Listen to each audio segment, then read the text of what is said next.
Je sais même pas quoi dire. Hein? Ce Barça. Bonjour la famille, j'espère que vous allez tous très bien. NITCHE, Nietzsche le catalan sur votre écran. Les amis, asseyez-vous.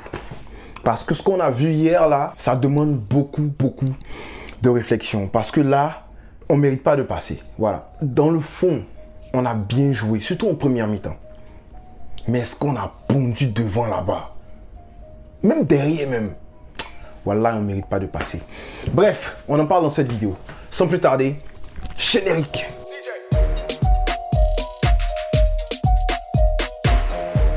Alors les gars, le Barça se déplace à Intercity et là-bas on croise un gars. On croise un gars qui s'appelle Puig, Oriol Puig, qui a joué au Barça. En fait, vous ne savez pas ça, mais c'est le frère de Riqui Puig. Ne m'écoutez pas, je suis en train de dire des bêtises. Bref, le frère de Riqui Puig croise le Barça et puis il nous fait la misère. Petite parenthèse, je ne sais pas si tu sais, mais le gars en question, il joue en 3e division et il est 16e. Faut le voir en train de trimballer notre défense. Faut le voir en train de se foutre de nous. Non, c'est pas croyable.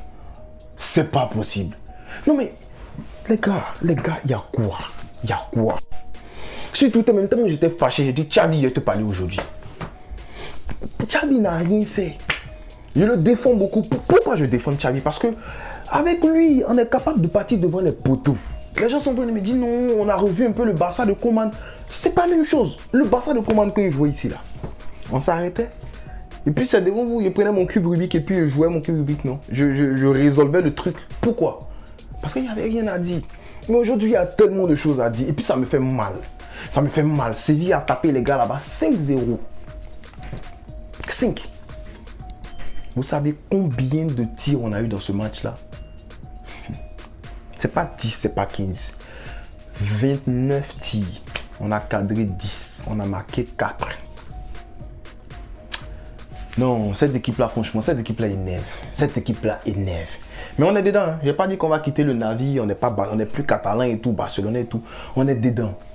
Mais de toi à moi, cette équipe-là énerve. Il a dit sur Twitter que je suis fâché contre Xavi. Xavi n'a pas fait, n'a rien fait. Mais Xavi vient t'asseoir, je suis fâché contre toi. Xavi, motive tes gars là. Motive les gars là. On sait, Xavi, tu fais tout. Mais pardon, motive-les. Arrête de les défendre comme ça aussi. Parce que non, on a bien joué, je suis satisfait. Non, faut pas leur dire ça. Faut leur dire qu'ils sont nuls devant les buts. Regarde-les en face, tu vas les dire. Y'a quoi? Non, franchement, on a gagné, hein. On est qualifié. Mais regardez l'état dans lequel je suis. Je suis même pas content du tout. Bon, maintenant on va parler un peu du match parce que là, j'ai un peu ouvert mon cœur là. C'était un petit coup de gueule. Mais dans la compo pour moi, elle était top. Xavi a essayé de faire un peu de rotation. Des gars qu'on voulait voir comme Kessié et puis Depay, etc. Des gars qui, pour moi, ne devraient pas jouer durant la ligue. Des gars comme Bellerin, par exemple. Ils ont joué tous ces gars-là. Mais en même temps, il a mis son Dembo sur le terrain. En même temps, il a mis le petit Ferran sur le terrain. En même temps, tu comprends, il a mis Busquets parce qu'il a essayé de mixer un peu, comment on appelle ça, la rotation. Mais il fallait aussi gagner parce que ça va pas. Sortie de Ligue des Champions, problématique, très gros problème pour nous, pour nos finances, pour le mental et tout, là tu le sais déjà. Sortie de Ligue des Champions, le Real qui vient de nous rattraper, le petit joker qu'on avait là, on a éclaté ça dès qu'on est entré en 2000. Non, est-ce que. Non, même pas même. Avant d'entrer en 2023, on a éclaté le petit joker là. On a éclaté ça, boum. Comment t'appelles ça? On va jouer contre le Betis, ça sera serré. Europa League. Tirage vraiment compliqué parce que Manchester United, ils sont en train de... Luke Shaw est en train de devenir Roberto Carlos. Je n'ai pas dit Roberto, il dit Roberto Carlos. Luke Shaw là-bas. Donc, ça va pas. Non, ça va pas. On ne peut pas dormir sous nos lauriers. Donc, Xavi essaie de mixer un peu la rotation et puis l'équipe première et tout. Franchement, je ne vois pas le problème. Je ne vois pas ce que Xavi... Je pense qu'il a bien géré son truc. En première mi-temps, l'intensité, elle était là. Les circuits de passe étaient là. C'est vrai qu'on utilisait beaucoup les côtés, mais il y a des équipes qui fonctionnent comme ça.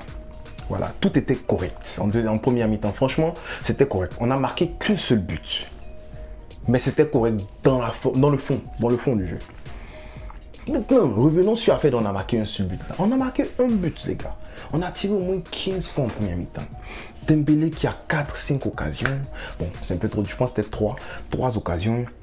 Ferran Torres, lui, je peux même pas parler de lui parce que I didn't see you, bro. Je l'ai pas vu. Ferran Torres, petit était défendu. Petit était défendu, Ferran. Et vous-même, mes abonnés, vous savez que j'ai défendu le petit là. Ferran. Seule occasion que tu as face à face, il est précipité. Pourquoi? Il pensait à ses chevaux, je sais pas. Ferran. Bref. Ferran qui a eu l'occasion, il a raté. Memphis qu'on ne voit pas. Parce que physiquement, je pense qu'il n'était pas au niveau physiquement. Tactiquement, mais j'en parle pas. Il regarde, il lève la tête, il voit personne. Il essaie de prendre quelqu'un en face-to-face pour qu'on lui arrache le ballon. Chapeau à Araujo pour sa première mi-temps. Franchement, il fait un bon match, Araujo. Parce que s'il n'y a pas Araujo, il y a un but en prendre. Vous avez vu le sauvetage de Araujo. Mais Koundé, petit. Tu vois pas un peu que ton placement était un peu bizarre de temps en temps? Un Koundé. Non, mais ce Barça là, franchement, voilà, c'est bizarre. C'est bizarre. Et je pense que, regardez, on a fait des achats en défense centrale. Il y a eu tellement de paires qui sont passées qu'aujourd'hui, Koundé joue avec Araujo. Je pense que c'est la première fois que les gars jouent ensemble, si je ne me trompe pas. Dites-moi ça en commentaire si je me trompe. Ça doit être la première fois qu'ils jouent ensemble. Donc, je vais leur donner aussi le bénéfice du doute. Je vais me dire, bon, quand même, cette défense centrale, cette charnière centrale, pour nous, je sais que c'est la meilleure sur papier. Je parle sur Koundé, mais je sais que c'est la meilleure sur papier. Voilà. J'espère qu'ils vont prendre le temps de se connaître les deux là et puis jouer ensemble. Voilà. Donc aujourd'hui, Koundé, les problèmes de placement, de lecture du jeu et tout. Mais petit, faut te réveiller. Tu vois, non? Voici la paire qui est là. Apprends à jouer avec Araujo. C'est tout ce qu'il veut dire. Je ne vais pas trop durer sur Koundé. La possession en première mi-temps, c'était de 80 à 83% si je ne me trompe pas. Et en deuxième mi-temps, en début de deuxième mi-temps, la possession tombe à 68%. Tu te demandes, mais qu'est-ce qui se passe? En fait, on a ce même problème-là qui est encore revenu, les gars. Ce même problème-là qui... On entame très mal nos deuxièmes mi-temps. On entame mal nos deuxièmes mi-temps. Donc, l'intensité avec laquelle on les pressait, il y avait des circuits de passe, pardon, il y avait des circuits de passe en première mi-temps. On faisait ce qu'on pouvait, on faisait ce qu'on voulait du ballon. Juste, on ne marquait pas. Mais en deuxième mi-temps, ils ont commencé à avoir le ballon, ils ont commencé à jouer décontracté. Et on connaît quand les équipes commencent à jouer décontracté, quand tu rates, quand le Barça rate beaucoup, et qu'après les équipes la prennent confiance, elles commencent à jouer décontracté, on est dans le problème. Petite contre-attaque sur le côté de Alba là-bas, on trempe déjà. Tu comprends? Donc, c'est comme ça que j'essaie un peu d'expliquer pourquoi, ce qui s'est passé là. Sinon, franchement, je suis fâché. Mais j'essaie de me calmer et puis essayer d'expliquer un peu les trucs. On a très mal commencé la première mi-temps. Ça, il va falloir que ce côté-là, les joueurs problématiques, Xavi problématique, parle à tes joueurs. Je ne sais pas comment tu vas t'arranger. S'il faut rentrer pour jouer avec eux, tu vas jouer avec eux. Mais parle à tes moros là, parle à tes gars là. Parce que ce genre de truc là, contre une équipe qui est très bonne, qui sait qu'il faut nous manger. Manchester United, ils avaient le Ferguson time. Le Ferguson time, petit, tu connais. 84e minute jusqu'à la fin. Si tu n'es pas dans ton match, ils vont te gagner. Même si tu mènes 2-0. Une équipe qui maîtrise ce genre de truc là, qui sait que ce sont les moments faibles, on n'arrive pas à les gérer. Cette équipe là en deuxième mi-temps, quand ils arrivent, ils foncent. Ils foncent parce qu'ils savent qu'on n'est pas dans le match. Et c'est le foot, c'est pas le basket, c'est le foot. On t'a mis un but là pour égaliser, ça va être problématique. C'est pas comme au basket, tu marques, on marque. Non, on a raté des tonnes de buts. On revient, si on est dans le moment faible, qui savent vraiment être opportunistes dans nos moments faibles, on est foutu. On est foutu. Donc, Xavi parle à tes gars. Ça, là, c'est Xavi. Xavi parle à tes gars. Dis-le de se réveiller. Déjà, tu dois leur parler. Tu dois leur dire d'arrêter de rater parce que nous, ça nous énerve. Non, si ça ne t'énerve pas, nous, ça nous énerve. Et puis, il faut leur dire aussi de se réveiller en deuxième mi-temps. Parce que franchement, nous, ça commence à nous énerver. Je pense, les gars, qu'on avait pris 3 buts. 3 ou 4 buts dans la Liga depuis le début de saison. Rendez-vous compte, aujourd'hui, on a pris 3 buts en une mi-temps. Rendez-vous compte, on a pris 3 buts en une mi-temps.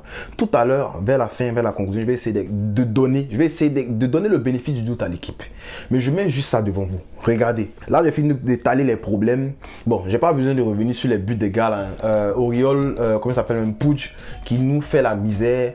Bon, un but c'était le problème de Araujo et puis comment il s'appelle, la Koundé qui ne se sont pas parlé. Je pense que c'est celui qui est derrière qui voit mieux.